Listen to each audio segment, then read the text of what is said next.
You are listening to an exclusive on PodHub Network. Your city, your podcast.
Yo, yo, yo. Welcome to NS9 NFT. I'm your host, Anthony DiNardo. With me, my co-host, Jim Rosati. What's up, Jim? What's up? I feel like we were just on. It's like 2 weeks in a row, right? Back-to-back nights. Different reasons, though. That's true.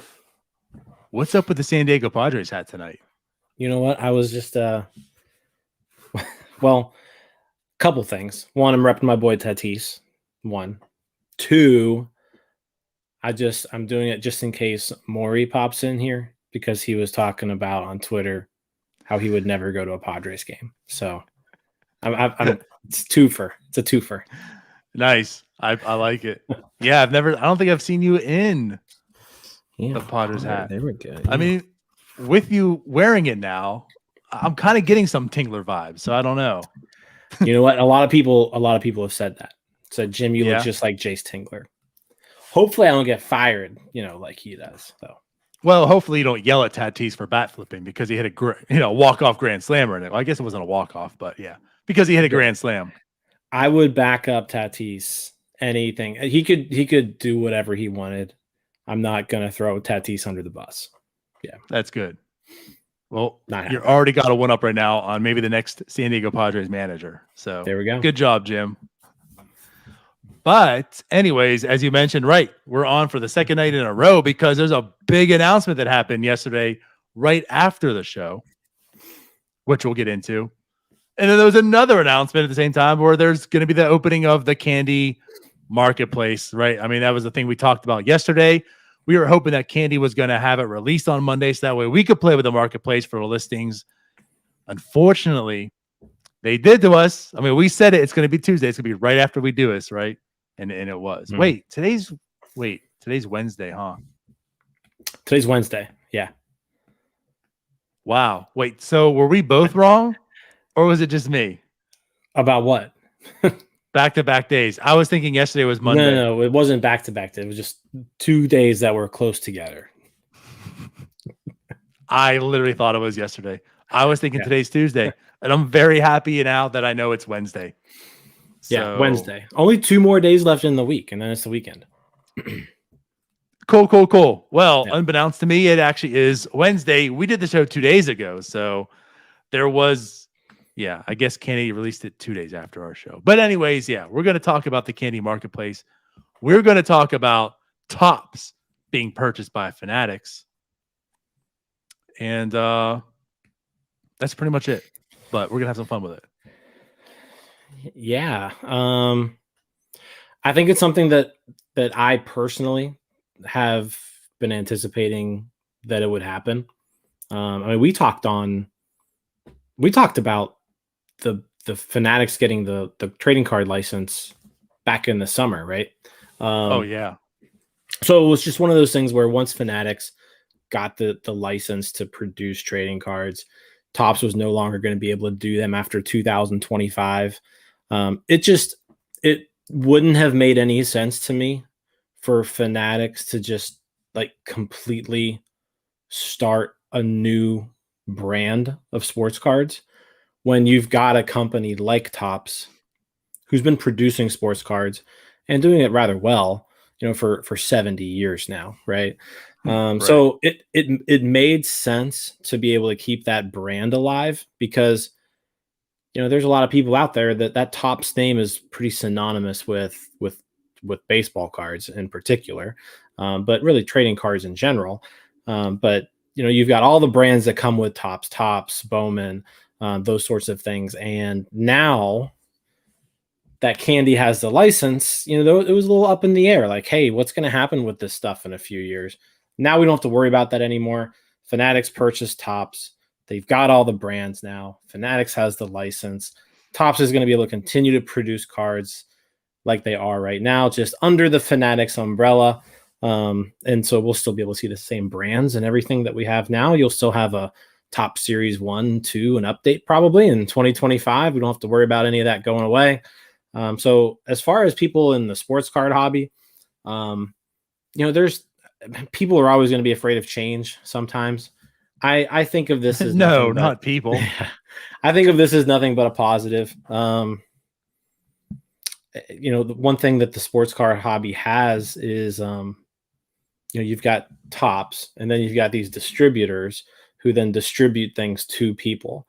Well, one thing I think where this will play a big part in is that Fanatics should have that distribution part kind of figured out. So, maybe it becomes a little bit easier for the end user, right? Instead of having to go through two middlemen, right?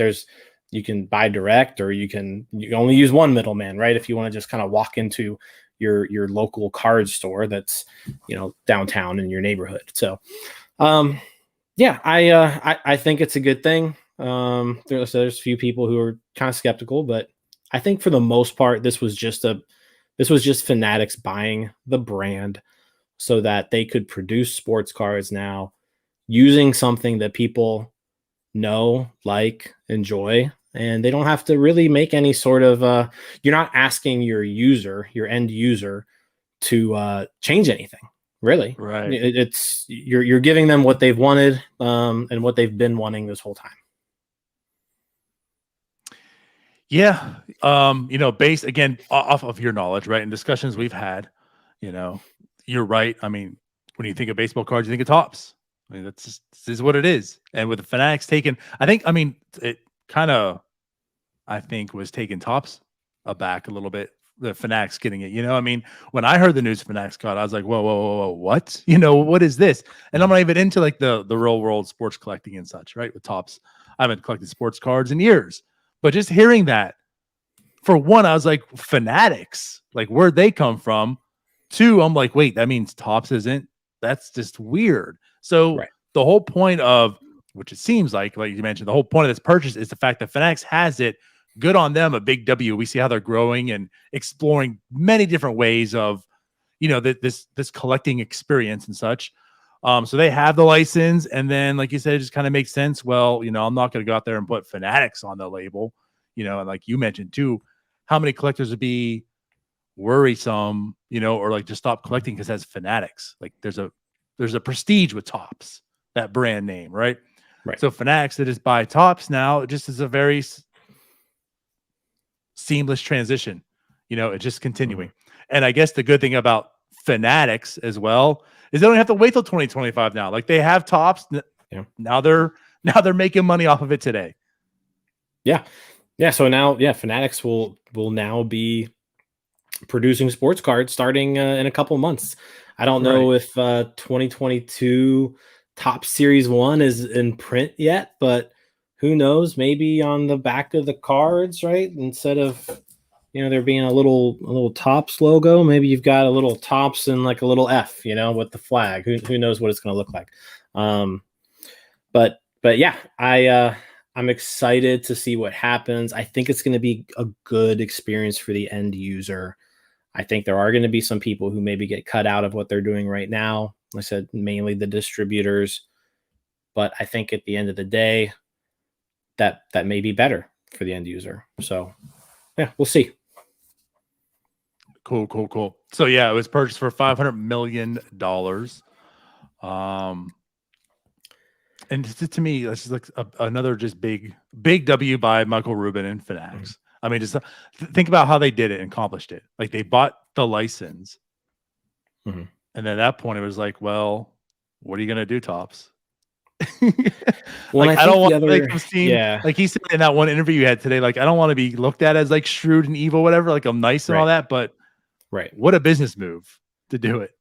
Well, and it's one of those things too, where and we mentioned like, how do you get people onto the Candy platform, right? How do you get people into NFTs? We've already seen them using bundles through Fanatics, right? If you buy a certain amount of money at Fanatics, you get, a an NFT on Candy, right? Actually, this hat was part of the World Series trophy bundle. So this was a hat that I There you bought, and go. because I bought this hat and a couple other things, I got a free NFT, right? So they're doing these things with that, but now you have a whole other user base where you can start sticking promotional cards in packs of tops and say, hey, congratulations, you just won yourself an NFT on Candy. There's a code on there, you type it in and boom, there's an NFT on Candy, right? So I think it's just another way to bring people onto the platform. Like a lot of people were like, what's this mean for Tops NFTs? What's this mean for, like, what this means is that, in my opinion, Right. they're going to be intertwined. Like they're going to be intertwined. Like Candy will be like the digital, Tops, and we'll handle the sports cards, right? They're not going to, I don't think we'll see Candy sports cards out there. But yeah, you open a pack of Tops and it randomly inserted in the packs is a promotional code where you can go online and you can redeem an NFT, right? Now, and all that's going to do is bring those people who aren't into the NFT world into the NFT world. And the other thing it could also do, DiNardo, is the people who are in the NFT world who aren't in the trading card world will be like, hey, you know what? I want this NFT that they're giving away in packs. And now all of a sudden you got all these people who collect NFTs now going out there and buying baseball cards. And then you got all these people out there who are buying baseball cards, and you've now brought them onto the NFT platform. I think it's just it's a win. Like I said, we talked about it in the Discord. It's the triple Give it the win. Jim. It's the triple The Jim win. stamp The win, right there. It's the win-win-win, right? The end user gets something cool. The trading card people get more sales. The Candy people get more users. I think it's good for everybody. Yeah. And that's what I wanted to bring up here because so let's go back in time again. Like you mentioned, we talked about this in the summer. Tops was awarded. I'm sorry, not Tops. Well, Tops now, I guess, to a degree. Fanatics. But Fanatics was awarded the licensing for the trading cards. And back then, little old Candy, who no one knew anything about, was awarded the NFT licensing. So let's first off talk about, I mean, there's been quite the investment into Candy to begin with. And then there was a purchase made by Candy to get the licensing to do what they're doing right now, right? So I say this just for one, the reason why we have our opinions on how it's going to be done, but also just why it makes sense. Because again, you have, and we're in both Discords, and we've talked about both. We've talked about Tops, obviously. We talked about Candy. That's what the show is about, and it's not NFT. We own both. We're both invested in both. Yeah, correct. So, and it's funny because you had there's some similarities, but a lot of contrasting viewpoints in both Discords about what this means and the worries and such, and like how they view things. And, some people were like, well, what's this mean for Candy? Are we now worried about Candy because with Tops, are they just going to do Tops NFTs now? Because that's the name recognition. And, for the Tops people, it's like, with Candy, like, there's a lot of going back and forth with how it's going to do. And again, like your viewpoint, my viewpoint is it's probably just going to be the same. Candy was awarded the NFTs, and then Candy will continue and they'll be doing the NFT version, right? The digital stuff. And then Tops was awarded the trading cards, right? So they'll continue, and I just feel like they'll be separate. Like I don't foresee a continuation of Tops NFT. To me, why would Fanatics kind of invest in that as well? They have Candy. That's the platform. That's the licensing. Let's do that. Right. And then with the trading cards, like you said, like you're not going to have Candy trading cards. You're going to have Tops trading cards. So I just feel like they're just going to be under each umbrella doing their own thing. But like you said, the symmetry they can provide We were talking with Tops before any of this happened, how Tops could do just like you mentioned. They could go ahead and have a trading card to get you onto the Tops NFT stuff. Well, we don't have to worry about Tops NFT. It's Candy. Like they can work together, but I feel they're going to be like neither is cutting into any of them, each other, I should say. Yeah, I mean, you think of it like any other business. Like you're not going to compete against yourself, right? So, they'll operate separately. They're two separate entities, but again, like they should be able to help each other out now. Both of them reach a different type of consumer of person, and they can bring each other's customers to each other. So I think if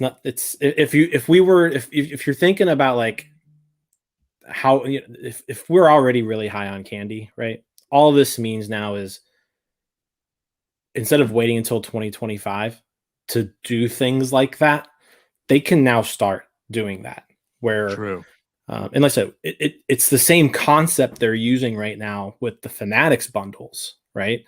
But you can, like I said, you can do it with trading cards now. Buy a box of trading cards. You're going to find randomly inserted in one of those packs a code for a free NFT on Candy, right? And so what you're going to do is you're going to have people on Candy going and buying a box of cards so they can get that code. It's just, that makes too much sense to me. No, it does. Well, and again, that's stuff we were speculating and regulating on. Speculating and regulating. There you go. You got the triple win. I got the speculating and regulating. Yeah. Right. But anyways, that was stuff that we were talking about like in the summer for Tops, So now with Fanatics, it just makes sense to kind of just do that. I mean, it made too much sense then. So why would it make even more sense now, especially with, all the synergy? Like you said, it's going to be Tops, Candy, and then Fanatics as well. I mean, you'll be doing things right and left with Fanatics. Yeah, like if Fanatics' goal was to become a place that A conglomerate. you spend a lot of your time and money on, they seem to be doing a good job so far. Right. And like we're not even getting into like the sports betting stuff yet. That's probably about to bust out soon. But not that that's really our place, and we'll talk too much about it. But anyways, like you're saying, like just like you just really see what they're going for here. Like this is way more than just, oh yeah, you want to buy a jersey, come to fanatics.com. You want to get this shirt, come to Fanatics. I mean, just like what they've done in like the past 6 months. And what they're about to do like in this next year because of all this is just crazy. Yeah. It's insane. They're really kind of setting themselves up as the, if you want to be a sports fan, like you've got to be involved with Fanatics. Not really any way around it. Right. I mean, the only thing left is like their own network. They're going to have like their own set of podcasts and sports shows and stuff like that on there. Yeah, right. But not really, like think about it, like with all the avenues they're going. I mean, it's just like that's like the next thing you're like I'm anticipating of like having like the Fanatics network. You're going to see like shows because again, it made too much sense. Like DraftKings and FanDuel, like they already have their shows and stuff going on too, and Fanatics going to enter that space anytime soon. No, I hear you. Well, and then like we talk about like the fantasy aspect, like fantasy sports aspect. You can do all that with the NFTs too. Yeah, there you go. So fantasy site as well. But so with the purchase again, it makes too much sense. I think like again, like people are just being they're just thinking way too hard into this. I mean, I think it's just very, very easy. Tops is the trading cards, Candy is the digital. End of discussion. No one has to worry about each other. No one's going away. I like how like it was literally like announced. It was announced right after our show Monday night. Oh yeah, like right after. And then all of a sudden it's like, well, what is this? Like things don't move that fast. So like give things a little bit of time before we figure out what this actually means. But yeah, I like by no means is this is a win. This is a win for Candy. This is a win for Candy. This is a win for Tops. This is a win for us. There it is, the triple win. Yeah. But it absolutely is. So I'm very excited about it. And again, it just makes me even more bullish than I've already have been on Candy and everything that's going on with Fanatics. But with that said, and I guess before we move on with that, was there anything else that you want to talk about? Because again, I mean, you're like the Tops guru here, Jim. You got it all. I've got a lot of top stuff just in this room, like just looking around. Yeah, so it's I'll be interested to just see kind of how it goes with them. Yeah, I'm excited. I'm excited. Nothing really more to add. No. What about Bazooka? And for the life of me, I can't remember. I keep saying Cabbage Patch Garbage Kids. Pail Garbage Kids. Yeah. Yeah, there you go. Well, those weren't acquired, right? Wasn't it just the sports card, or did they acquire everything? They might have acquired everything. I think it was everything. It was they didn't acquire the candy. They didn't acquire the candy company. So maybe Bazooka Joe doesn't. I don't know. I'm pretty sure they didn't. They just acquired the sports division or the trading card division of Topps. They didn't acquire the actual candy because Topps owns candy, not candy, but like right. But was Bazooka before or after that though? Because I forget the name of it. I think that's how they got the candy. Yeah, Bazooka's bubblegum. So like, I don't think Fanatics owns bubblegum. Now I want to look into that more. I think they just bought the trading card division of Topps. I don't think they bought the edible candy portion. Well, damn it! I wanted candy on candy. Yeah, candy. I wanted to open my candy and get a candy. I mean, I could be completely wrong, but like, I'm pretty sure that's what it was. I mean, who knows? Maybe Fanatics owns bubblegum now. I mean, so I don't know. They're buying everything else. So I mean, right? Well, I guess we'll get into that, or if you guys know, put it in the comments to be sure. But yeah. So, anyways, we can move on from that. The next thing we're going to talk about is again that we've all been anticipating forever. It seems like the marketplace with Candy Digital, the NFTs that we're talking about. They've been talking the first week of January that they're going to have the pre-listing available where you can go on there. You can't actually make any sales or purchases, but you can go on there to list things. Of course, get on there, like verify your IDs. That way, when 115 is here and you're able to, and ready to make those purchases, you can do so. Because again, you have to be verified. So if you're watching this and you haven't yet, at least go on the site, just get yourself verified. Even don't care about like pre-listing and such. But here's the one thing though, Jim. We talked how it'd be cool to go on there so that way we could see all the listings. I had a plan in place. I said, let's all put our moments at like $15 to make everyone nervous, to like try to undercut so us as buyers could, of course, purchase them for very cheap. Well, Candy did it to us again. They said, nope, we're not gonna let that happen.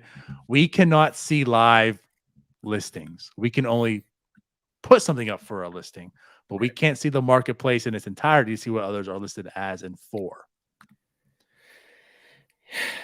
Yeah, so your whole strategy of undercutting and then getting the undercutters, getting the flippers to even undercut you, not gonna work. Yeah, so it looks like the folks over at Candy kind of outsmarted you there. Said, hey, we're not gonna have anybody see the listings because then it's just gonna cause that, right? They probably thought of your exact situation, and then they were like, we can't let DiNardo win like this. It sucks being the dumbest person in the room, I'll tell you.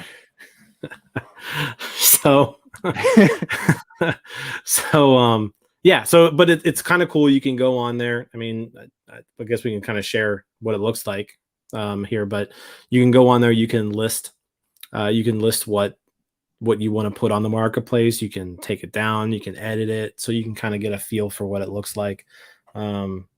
I listed a couple things today for just outrageous amounts of money that aren't going to sell. I tried listing something for, almost $70 million, but it wouldn't let me. Gave me an error. So yeah, same error I got. I mean, I was true to my words. The first thing I did was go to Gregory Soto and I listed it for $1 trillion and I got that error. So I just kept going down and down and down to see the most you can do is $9,999,999.99. What is it again? 9 million? Yep. 9 million. Okay, so you can't go into a 8th digit. It's got to be 7 digits. Okay. Yep. Yeah. Which is just BS because I know I could sell my Gregory Soto for at least $15 million. So yeah, BS Candy. Trying to hold me down. Right. Yeah, I mean, I don't anticipate too many things right off the bat being that amount anyways, but yeah, that should be, I think 9,999,000 should be plenty for pretty much anything. Even the legendary trout that's sitting in my pack. Right. Yeah, I assume so. I mean, I'll put this in perspective because, again, as we've talked about, but even in the Discord and with pricing coming up, a lot of people are making the comparisons to, Top Shot and S1 and such. I mean, I believe Top Shot's the most is $1 million. So if you can get 10x, like the most rare LeBron James, on Top Shot, I think we're sitting pretty good right now in Candy. Yeah. No, I mean, that amount is pretty high. Now, the one issue that you're going to have is right now you can't pay with crypto. So you would need to somehow find a credit card with a $10 million limit on it. You don't purchase. You don't have the black card, Jim? I don't have anything with a $10 million limit. Oh, I'm sorry to hear. Yeah. I can't just drop $10 million. Yeah. And say, hey, I'm going to pay this at some point in time. Well, for you people, I guess, but I'm going to whip out my black card. I'm going to spend $10 million. You can do it, right? Yeah. But you are correct. I mean, it is funny because we did have this conversation, and it does make sense.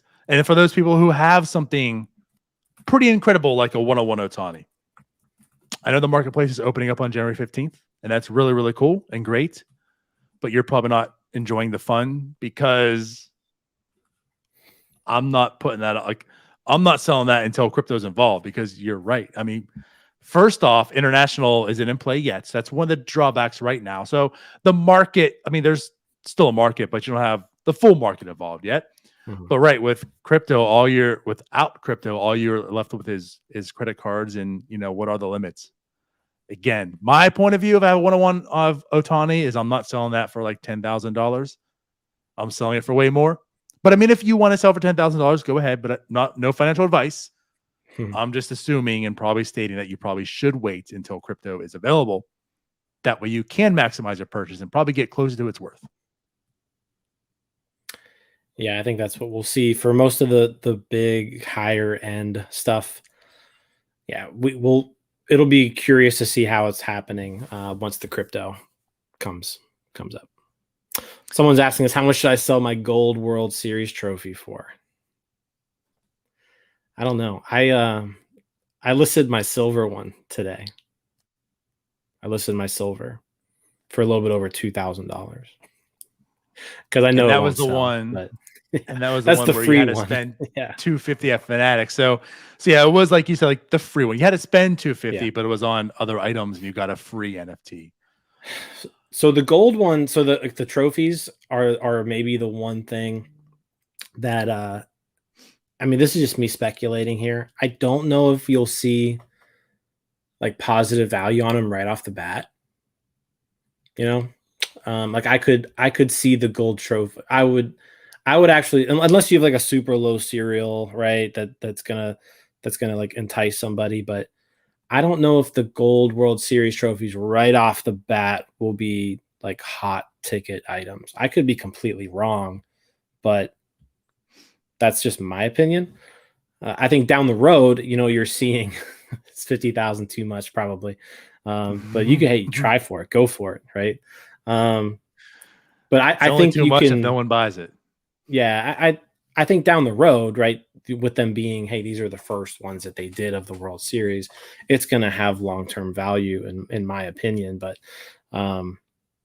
I think those are the things right off the bat you probably won't see going for higher than what they sold for. I'm really curious on the jerseys. That's what I want to see. Yeah, we did discuss that a little bit. I have a sense that, which by the way, since Monday, not one more jersey has been minted. Because So I they're update about these done. before. I update these before every show. 38,177 has been minted. That was the number I had on the stream on Monday. So in 48 hours, not one has been minted. So yeah, I'm assuming they're done. But regardless, what I kind of feel on the jerseys is you have 38,000 that were minted. Is there maybe like 30? Oh, again, Candy opened 30,000 accounts. We know that as well, in this. I mean, are we talking is there maybe close to 30,000, 20,000, 10? I don't know exactly how it is, but how many are new users that jersey is the only thing they have in Candy? It was free, even though it cost $75 to them. Maybe they're just putting up there for $50 saying, hey, I got $50 for free. Yeah, right. They don't know what this stuff is. They have no interest in it. They just know it's available. It's like, oh, let me go sell it. Especially since there's 38,000 of them as well.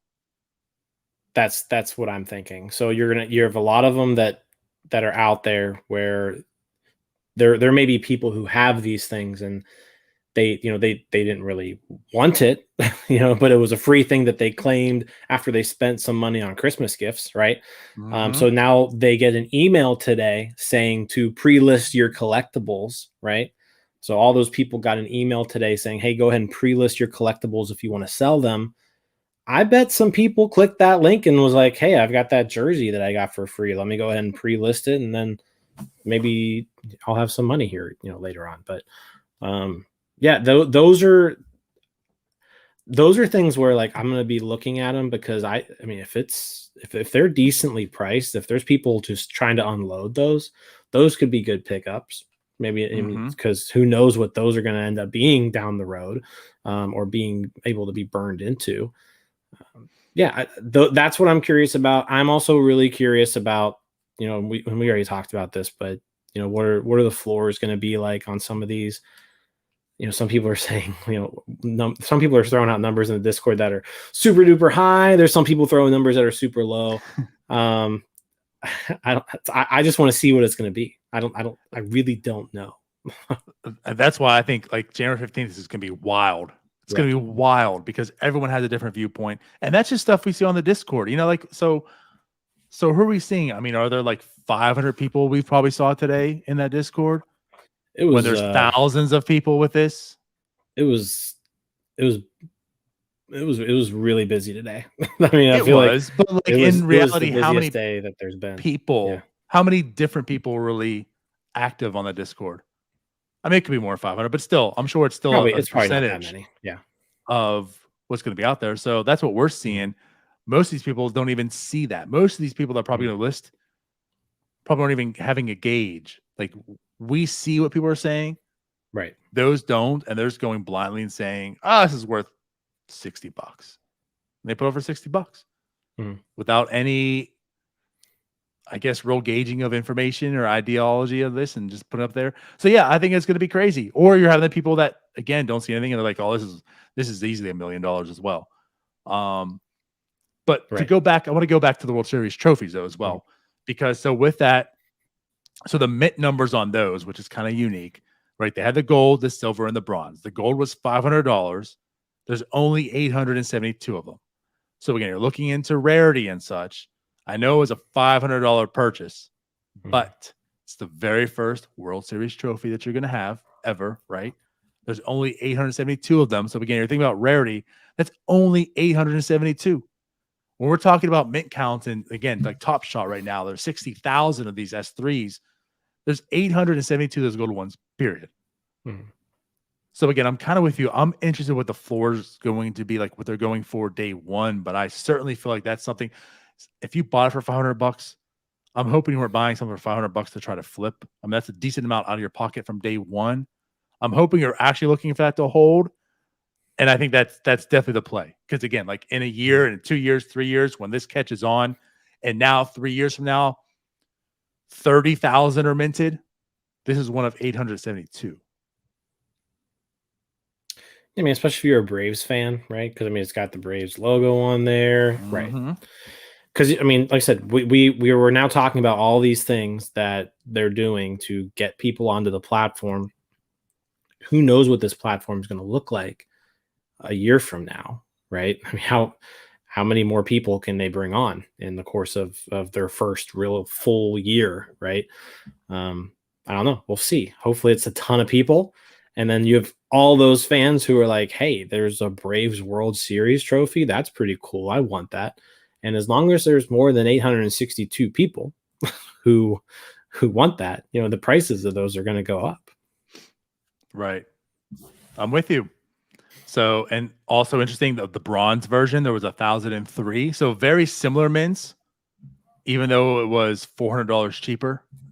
So I think that has a chance of, even from day one, I think they might have a chance of giving you back a decent amount. So you might at least 2x it. I mean, $200. If you're looking to do that. Now the silver, that's the funny thing. That's the middle one. That would be the more expensive one you would think. Yeah. The silver one, 6,888 were done. Now, of course, that was also the Fanatics deal. So much like the jerseys we talked about. I kind of feel like the silver ones you might find some discounted deals on. For the same reasons. People have a silver trophy that they have no idea what an NFT is, but they got this thing for free, and they're like, "Let me get $100. It's $100 I didn't have. Let me get $100." No, I'm and with you're you getting there. a silver one for less than the bronze. Yeah, I could see that working very similar to the jerseys, where you just have people who have that, and they'll be looking to unload it. Yeah. So some things to keep an eye out on: the silver World Series trophies, and of course the jerseys, for maybe going under what you would think the value, like 75 and 250 of it for. So yeah, those two things. Jim, we got a question here. Have you guys picked up anything on the Topps NFT website since news broke of Fanatics buying them? I'll let you go first, Jim. No. I have not. I did make sure I kind of checked everything.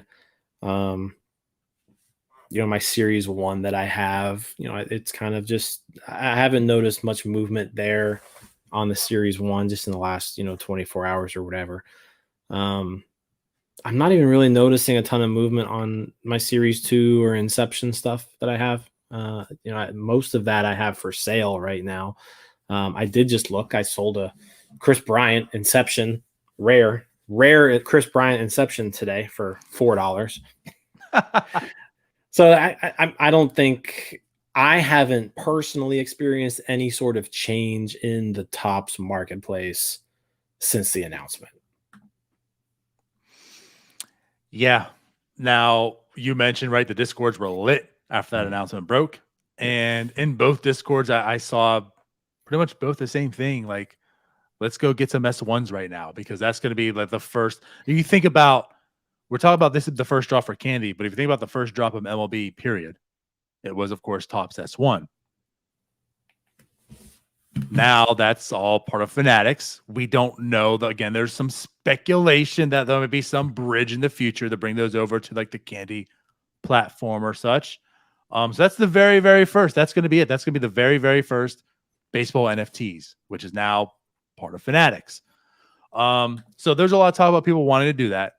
Now, for those who might not know or not, of course, to tell my story, I did not get into the drop. You did. You got some S1s, even though my purchase that mine was accepted before yours even was. That was my first failure in Topps. So I didn't have anything in wax. And I'm going to be honest, I didn't go back into wax. Now, I do have S2s and I have the playoff ones. So, Jim, I didn't tell you because I was almost embarrassed. But I went in and I bought another pack of the playoff ones.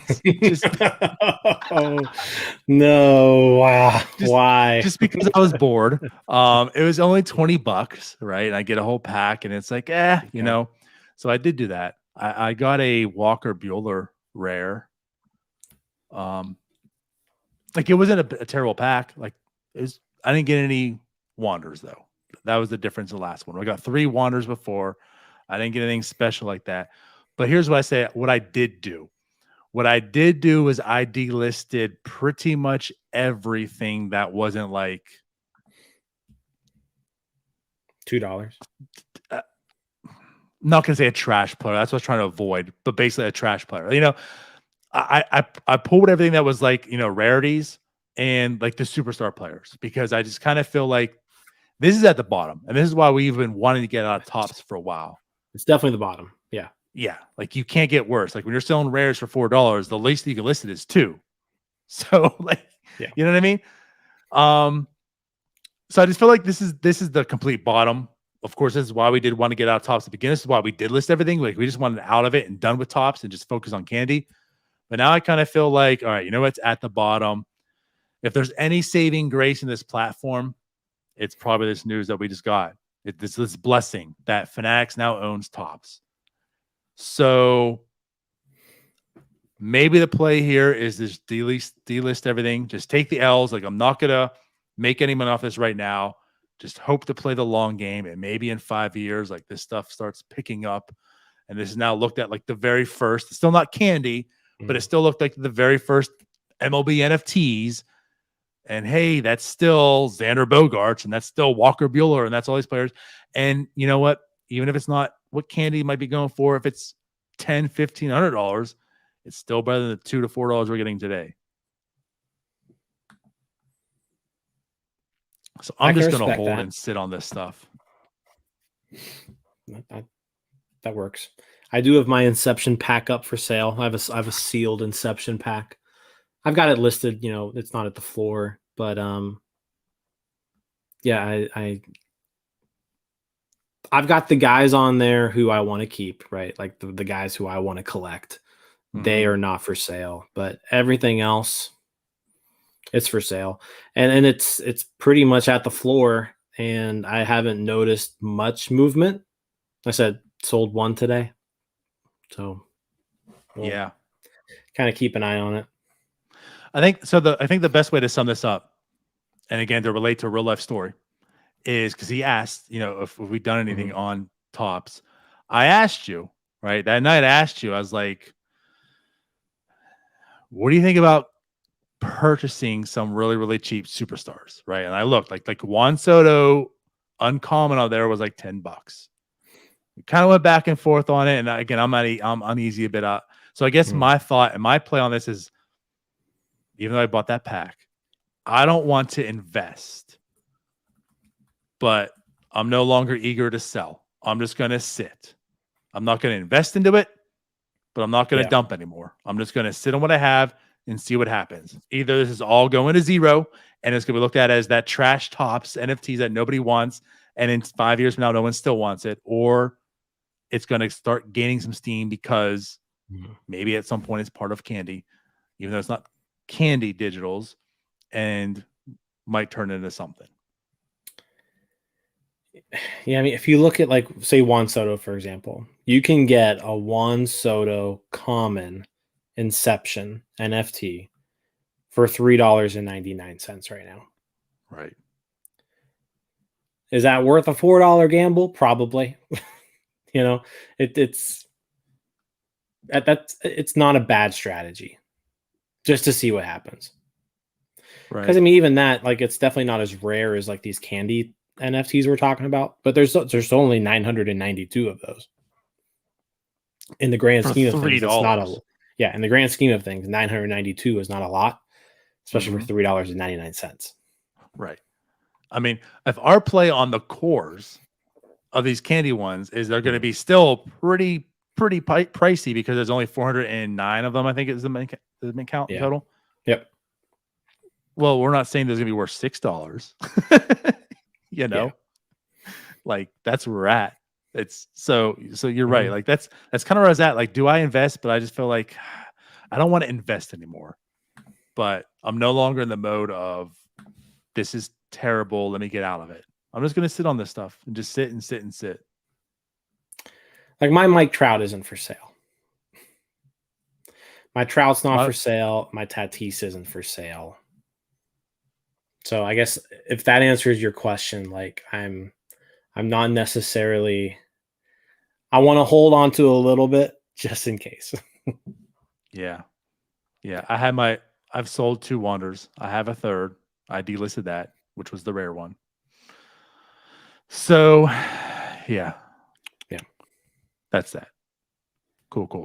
Well, let's do Okay. this. I mean, do we want to show them the marketplace a little bit Let's do it. Yeah. for those that haven't?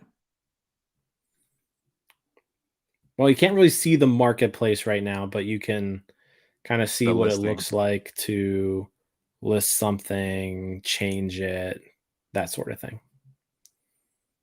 I think there's already, like just from me playing around with it for a couple minutes, Mhm. already one big, huge thing I like about this over other marketplaces I've seen, in particular, like Top Shot Mhm. and Tops. And then you will be able to see once we get in here. But So we'll go to our collection now. Of course, yeah, you can't go into the marketplace itself yet, as you see. But what you can do is you can go to your collection. Now, mind you, if you haven't done this yet, the first thing that's going to come up when you try to do this is you have to verify your identity. So again, if you are planning on January 15th to buy or sell, please go ahead and do that now. So that way you're not sniping and go to purchase something and then you got to do your identity and you lose out on that. So just do it now. Prepare yourself. Don't be a procrastinator like I am in real life. right. Be proactive Same like I am in the metaverse life. Yes. All right, so we're in your collection. You can already see my pre-listing there on your World Series medallion, right? Mm-hmm. So we'll just do this. Yeah, go to the jersey. So you want to sell something, just go to the details. You have your pre-list on the marketplace. And right here. Actually, I mean, this all things look similar to how you purchase these packs. It's all like Right. the left-hand side. You did all your credit card information here and bought it. So It's obviously my also jersey. really quick too. Like I like the speed of it. Yeah. You know. Yep. All right, so we're Okay, next. $9.5 million. Candy's gonna make a cool 500K on this in service fees. You're welcome, Candy. I would let you make more if you'd up it up more than $10 million, but Yeah. it's your fault. So yes. Then it brings you to the next screen where you have to just confirm it. Of course, you second guess yourself if you put in. Now, I mean, I do like this part because I've seen this in real life. You might miss a digit. I forget what it was. I mean, this was months ago, but I saw literally like a LeBron James that was worth like thousands of dollars, sold for hundreds of dollars.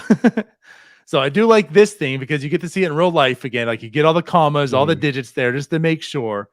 Go ahead and confirm yourself. And then boom, it's up. And like you said, boom, it's up. There's no delay. There's no waiting. And then you see, okay, a minute later, it's now up there. Like, boom, done. You're pre-listed.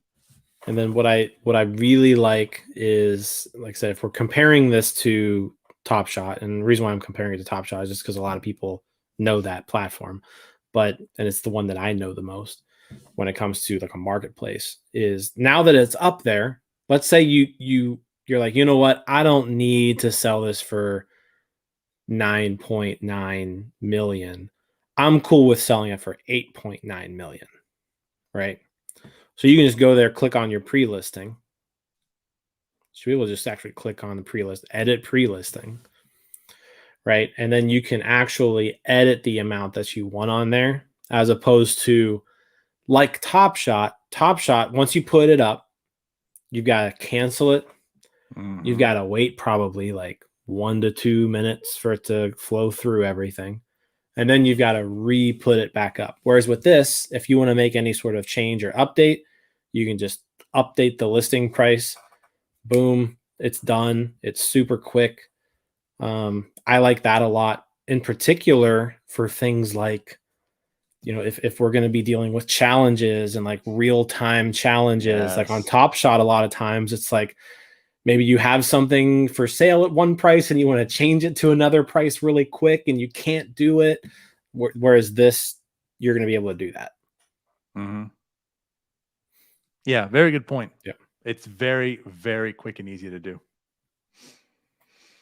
That was the first thing, like literally when I was kind of playing around with this, that was the first thing when I did it. I was like, okay, this I could see being something I utilize, and it saves you, saves you minutes out of your time. You don't have to sit there and wait for something to unlist and then list it again. So right. Just very, very convenient. Yep. Which I had to do quite a bit tonight on my Top Shot. Which I got some wins tonight and some L's. Some L's. Oh, I'm so mad. I don't know if I text you that. I didn't play Top Shot tonight. I don't know if I text you, but yeah, just tell you the last challenge, the one, the Christmas Day one where you had to have like the 3 rares. I had to purchase 2 rares, and I did it wisely. I didn't buy floor ones because they're just inflated. So I bought little higher ones, and it was funny because I bought them at a price, and then once the challenge was over, the price actually was higher than I bought them for. Like they just naturally increased.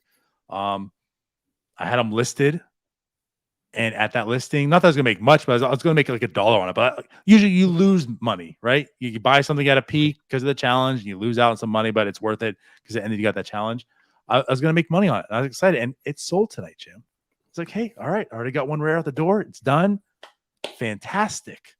Until I realized why it sold, Jim.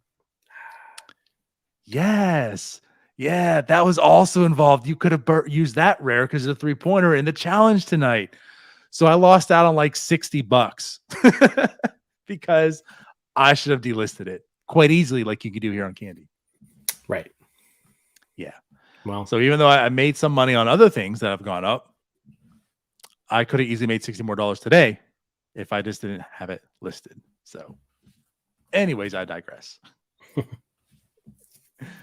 You live and you learn.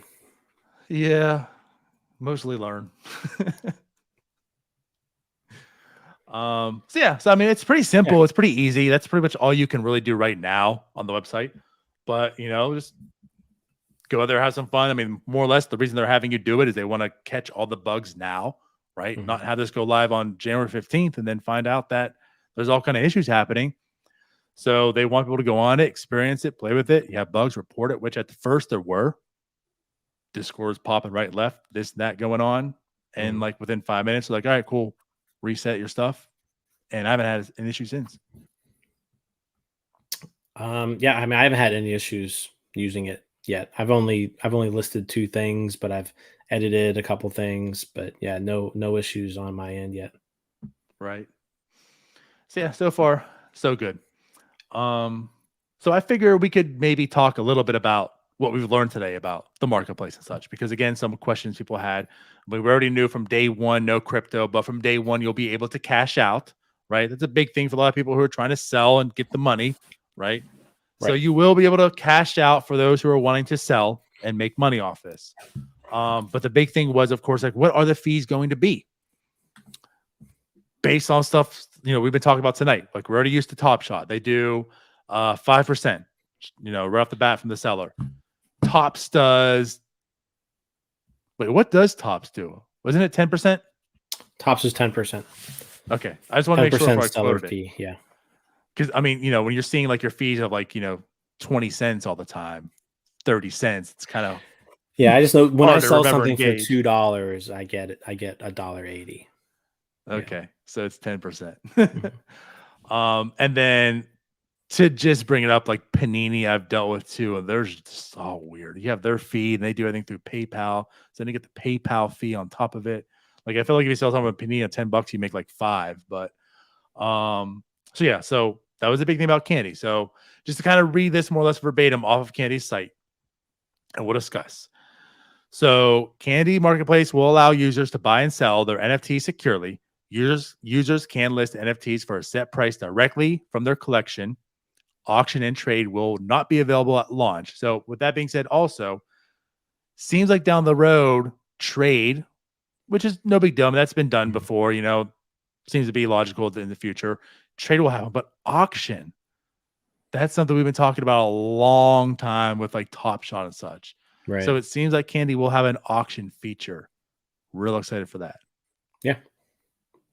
So auction and trade will not be available at launch and can edit listings as needed, as we showed. Upon selling, Candy fans can cash out their balance via wire transfer after reaching a minimum balance of $75. So you can't cash out until you hit 75, which also, again, to compare, when Top Shot started, you couldn't cash out at all. And I believe when they finally were able to, I believe it was a very similar price as well. And it might still be the same today. I don't remember because I haven't cashed out.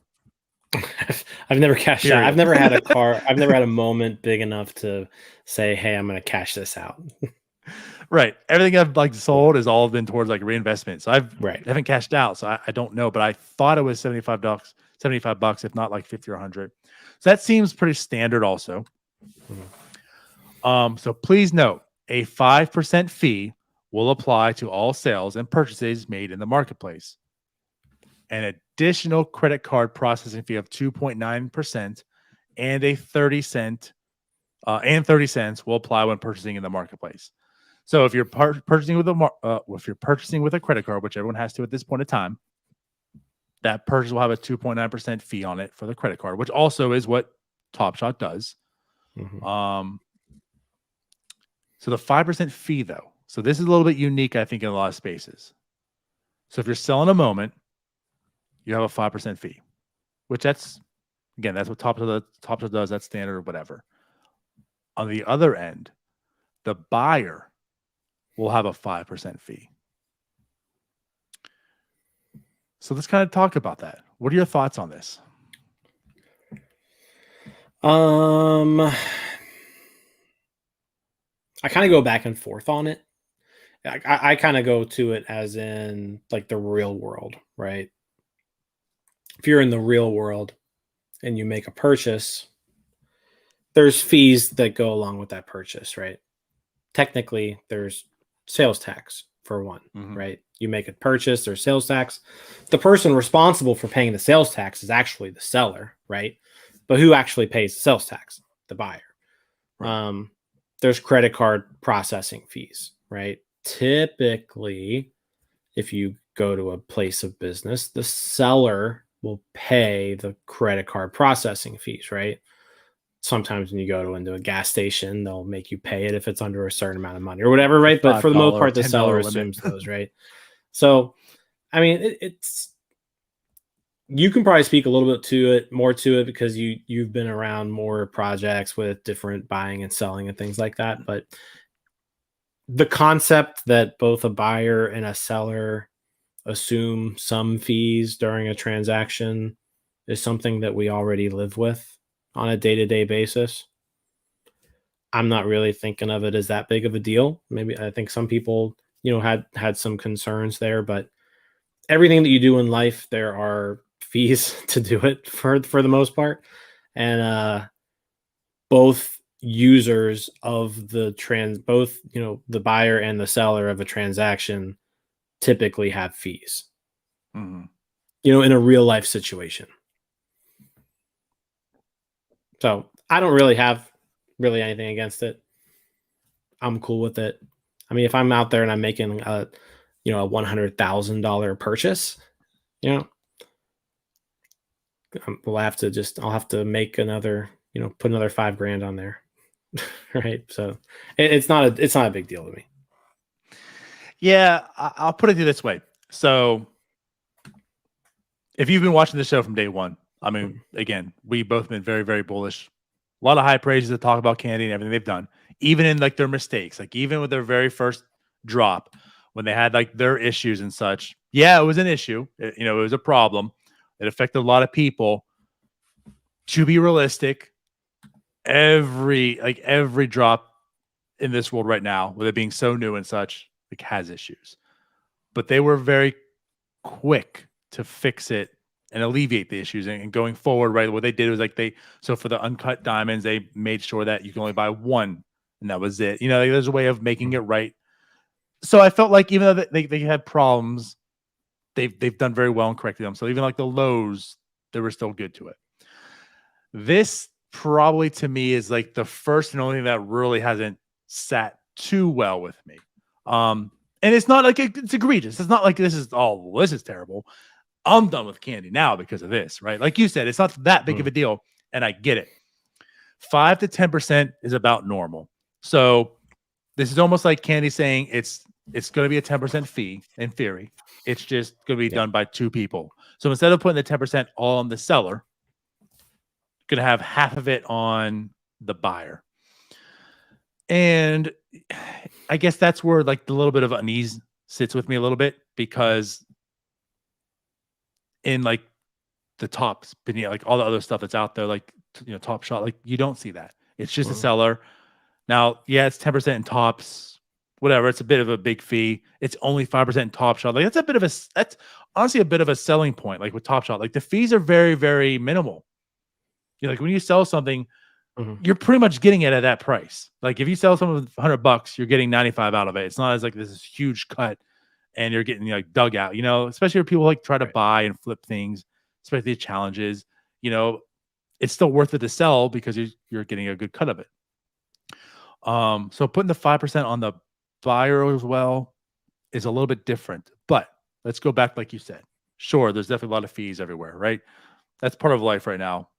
It is what it is. But what I look at this also is if you're really into the NFT world, when I say gas, you all know what I'm talking about. So it's like, if you're coming from that space, when you're buying things, we're already accustomed to making fees on top of it, right? It's like, yeah, this thing's 0.1 ETH, but then we add gas, it's this, right? So you're already like in the mindset of this is already going to cost more than what it actually is selling for. Yeah. 5% is very, very low. And that, I guess. Well, depending on the amount of money you're talking about, but yeah. So it's, true. Yeah, even that, well, regardless. Anyways, so like I don't think this is a killer. I think it's different. And I think it's something where, like you said early in the show, people don't like change, right? This is almost like a change. It's something new, something different. But I don't think it's going to crush Candy Crush. I don't think it's going to crush Candy by any means. It's just going to be different. Just going to be they do it. We're going to get accustomed to it. And it just is what it is at that point in time. So I guess that's where I'm at. Yeah, I guess I'm looking at it as opposed to like, and that makes sense, right? From like the NFT world. If you look at it from like the sports collectible world, right? The largest marketplace for sports collectibles is eBay, right? It's eBay.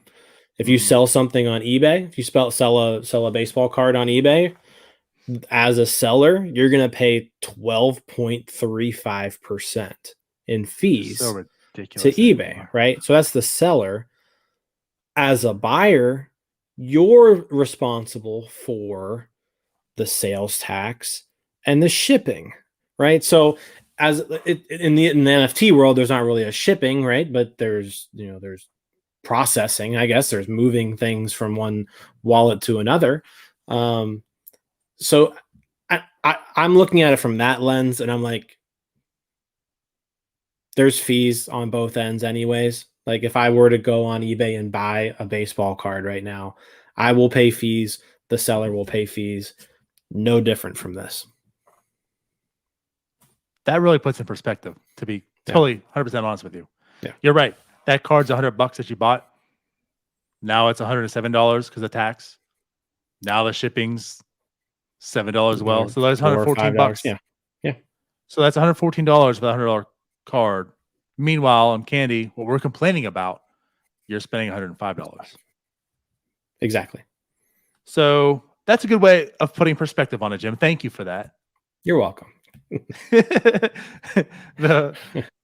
Hopefully the rest of Discord thanks you as well for listening.